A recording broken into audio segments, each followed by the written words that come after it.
আপনাদের জানিয়ে রাখি অর্জুন সিং তিনি এর আগেই আজ সকালেই তিনি জানিয়েছেন যে তৃণমূল কংগ্রেসে অবাঞ্ছিত ব্যারাকপুরের সাংসদ অর্জুন সিং। এবার তৃণমূল কংগ্রেসের পক্ষ থেকে তার নাম ব্যারাকপুরের প্রার্থী হিসেবে ঘোষণা করা হয়নি। ব্যারাকপুরের লোকসভা আসনের প্রার্থী হিসেবে রাজ্যের মন্ত্রী পার্থ ভৌমিককে বেছে নিয়েছে তৃণমূল কংগ্রেস নেতৃত্ব। যদিও 2019-এ বিজেপির হয়ে লোকসভা আসনে জয়লাভ করেছিলেন অর্জুন সিং, তারপর 2022-এ তিনি তৃণমূল কংগ্রেসে যোগ দেন এবং তারপর থেকেই রাজনৈতিক মহলে জল্পনা ছিল অর্জুন সিং তিনি ব্যারাকপুরে প্রার্থী হতে পারেন। কিন্তু শেষ মুহূর্তে ব্রিগেডের মঞ্চ থেকে যখন নাম ঘোষণা করা হয় সেখানে কিন্তু অর্জুনের নাম বাদ পড়ে। কথা বলবো, আমাদের সঙ্গে রয়েছেন আমাদের প্রতিনিধি শুভজিৎ সিং। শুভজিৎ, সর্বশেষ কি জানতে পারা যাচ্ছে এখনো পর্যন্ত অর্জুন সিং এর যে দলবদলের সম্পর্কিত যে জল্পনা, উত্তর 24 পরগনা জেলা বিজেপির কি বক্তব্য এই বিষয়ে? দেখো অঙ্কুরদা, এখনো পর্যন্ত বিজেপি জেলা নেতৃত্ব যা রয়েছে ব্যারাকপুর সাংগঠনিক জেলা, তাদের তরফ থেকে জানানো হয়েছে যদি বিজেপিতে যদি অর্জুন সিং যোগদান দেন তাহলে আমাদের কোনো অসুবিধা নেই, কারণ যোগদানের বিষয়টা সম্পূর্ণই বিজেপির কেন্দ্রীয় নেতৃত্ব দেখছে, রাজ্য নেতৃত্ব বা জেলা নেতৃত্ব এই বিষয়ে কোনো কিছু জানেন না।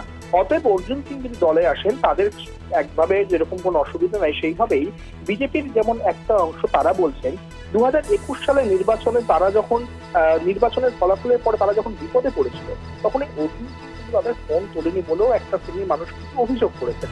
তারা জানাচ্ছেন যে যদি অর্জুন সিং দলের প্রার্থী হয় তাহলে কি আবার এখানকার আইন শৃঙ্খলা ভঙ্গ হতে পারে, এদিকেও সামনে একটা প্রশ্ন রয়েছে। কিন্তু এখনো পর্যন্ত যে দেখা যাচ্ছে সাংসদের ঘরে যে মমতা বন্দ্যোপাধ্যায় ছবি ছিল, যে ছবি সরিয়ে দেওয়া হয়েছে, সেই জায়গায় কিন্তু নরেন্দ্র মোদীর সঙ্গে অর্জুন সিং এর যে ছবি 2019 সালে যখন যে ছবি, সেই ছবি আবারও কিন্তু অর্জুন সিং এর ঘরে রাখা হয়েছে।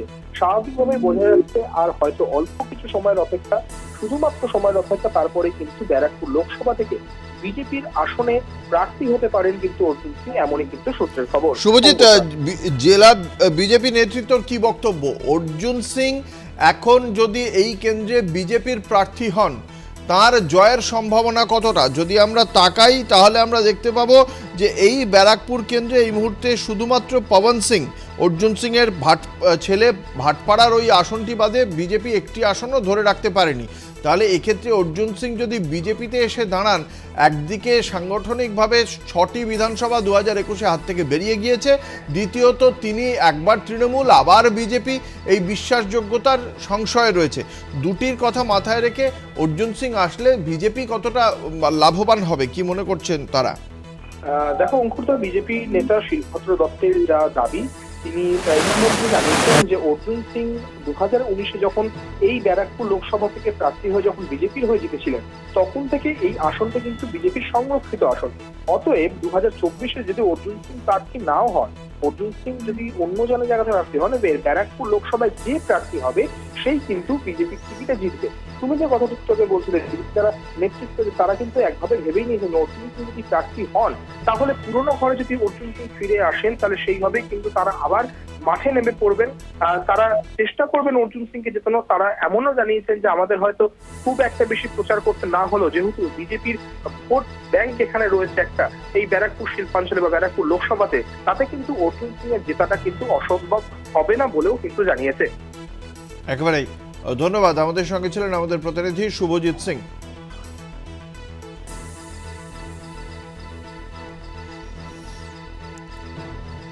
তৃণমূল কংগ্রেসে যোগ দিলেও খাতায় কলমে অর্জুন সিং ভারতীয় জনতা পার্টির সাংসদই ছিলেন, তিনি তার সাংসদ পদ ত্যাগ করেননি। অন্যদিকে 2019-এর পর 2021-এ যে বিধানসভা নির্বাচন হয় সেই বিধানসভা নির্বাচনে ব্যারাকপুর লোকসভা কেন্দ্রের অন্তর্গত যে 7টি বিধানসভা রয়েছে তার মধ্যে একমাত্র ভাটপাড়া কেন্দ্রেই ভারতীয় জনতা পার্টির পক্ষ থেকে পবন সিং জয়ী হয়েছিলেন। আজ অর্জুন সিং কি বলেছেন আমরা শোনাবো। আমাকে কি বলা যায়, বেইজ্জত করা হলো, তো এটা আমরা আশা করিনি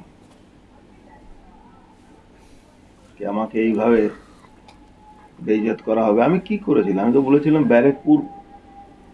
ব্যারাকপুরকে চুজ করেছিলাম। এখানে মনে হচ্ছে আমার প্রয়োজন নেই, যেভাবে আমাকে ছুড়ে ফেলে দেওয়া হলো।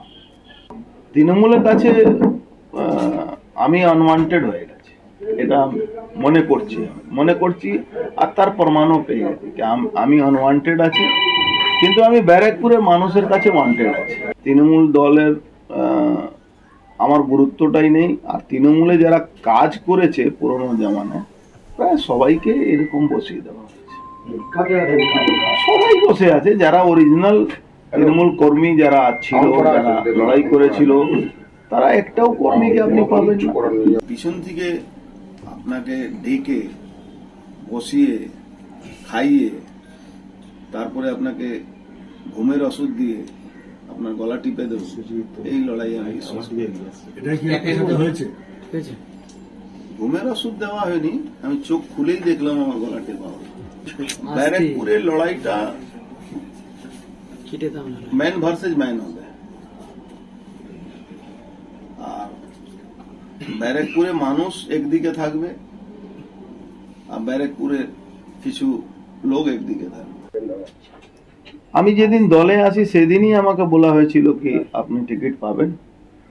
তারপরে আমার 5 বার ইন্টারভিউ হলো, ইন্টারভিউতে আমি ফেল করে গেলাম, তাই জন্য টিকিট পাই। সেই দিনই আমাকে ফোন করেছিল, আবার একটা ললিপপ দেওয়ার চেষ্টা হয়েছে। কি ললিপপ? বিধানসভার টিকিট ওরকমই কিছু ছিল, সেটা তো আমি বলতে পারবো না, কিন্তু বলা হয়েছিল।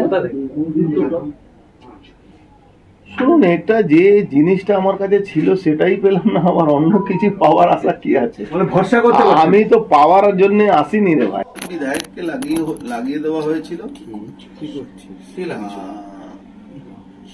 একজনই এখানে লাগাবার লোক আছে। আপনাদের জানিয়ে রাখি, অর্জুন সিং আজকে তিনি বলছেন তৃণমূল কংগ্রেসের অভ্যন্তরে তিনি অবাঞ্ছিত বলেই মনে করছেন। ইতিমধ্যেই তার কার্যালয় থেকে অপসারিত হয়েছে মমতা বন্দ্যোপাধ্যায়ের ছবি, ফলে তার ভারতীয় জনতা পার্টিতে যোগদানটা সময়ের অপেক্ষা বলেই মনে করছে ব্যারাকপুরের রাজনৈতিক মহলের একাংশ। এবং সেক্ষেত্রে অর্জুন সিং বিজেপিতে কবে যোগদান করেন, বিজেপি তাকে এই কেন্দ্রে প্রার্থী করে কিনা তা নিয়ে জল্পনা চলছে এই মুহূর্তে রাজনৈতিক মহলে। তবে অর্জুন সিং, যিনি 2019-এ বিজেপির টিকিটে জয়লাভ করেছিলেন এবং 2022-এ আবার তৃণমূল কংগ্রেসে ফিরে আসেন, তিনি যদি আবারও বিজেপিতে ফিরে যান, তার বিশ্বাসযোগ্যতা ভোটারদের মাঝখানে কতটা থাকবে তা নিয়ে প্রশ্ন উঠছে।